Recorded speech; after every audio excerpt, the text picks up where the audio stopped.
بسم الله الرحمن الرحيم. بسم الله والحمد لله والصلاة والسلام على رسول الله وعلى آله وصحبه ومن والاه. سنذكر في هذا التسجيل القصير بعض الأحكام المتعلقة بيوم عاشوراء. فعن أبي قتادة رضي الله عنه قال: سئل النبي صلى الله عليه وسلم عن صيام يوم عاشوراء فقال: إني أحتسب على الله أن يكفر السنة التي قبله. رواه مسلم. وعن ابن عباس رضي الله عنهما كما في صحيح البخاري قال: ما رأيت رسول الله صلى الله عليه وسلم يتحرى صيام يوم فضله على غيره إلا هذا اليوم، يعني يوم عاشوراء، وهذا الشهر يقصد بذلك شهر رمضان.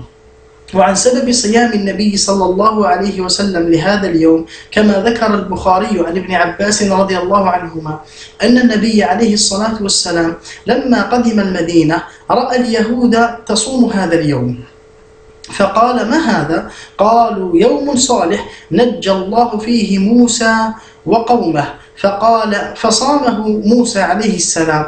فقال النبي عليه الصلاة والسلام: أنا أحق بموسى منكم، فصامه وأمر بصيامه. وفي رواية لمسلم قال: هذا يوم عظيم أنجى الله فيه موسى وقومه وغرق فرعون وقومه.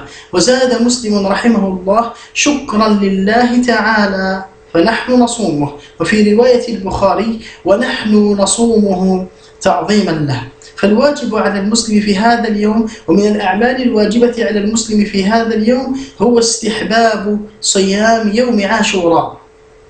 وعلى المسلم أن يزيد معه صيام التاسع كما جاء في حديث النبي صلى الله عليه وسلم أنه قال: لئن عشت إلى قابل لأصومن التاسع والعاشر، وذلك لمخالفة اليهود الذين يصومون اليوم العاشر فقط. وهناك أمور وبدع محدثة تحدث في هذا اليوم وهي لم ينزل الله سبحانه وتعالى بها من سلطان، كما تفعل النواصب من الاكتحال والتوسيع على العيال، وأيضا من الاغتسال في هذا اليوم وإظهار الفرح والسرور. فهذا من الأمور التي ما نزل الله سبحانه وتعالى بها من سلطان. وأيضا ما يحدث من الجهة المقابلة ممن قال فيهم ابن تيمية رحمه الله تعالى أنهم أشد خطورة على المسلمين من اليهود والنصارى، ألا وهم الشيعة الروافض. فهم يقومون في هذا اليوم بضرب رؤوسهم وشق جيوبهم والنياحة والعويل والتطبير واللطم وغيرها من الأمور، فهذه من البدع المحدثة مما لا يستسيغه ذو لب وذو عقل.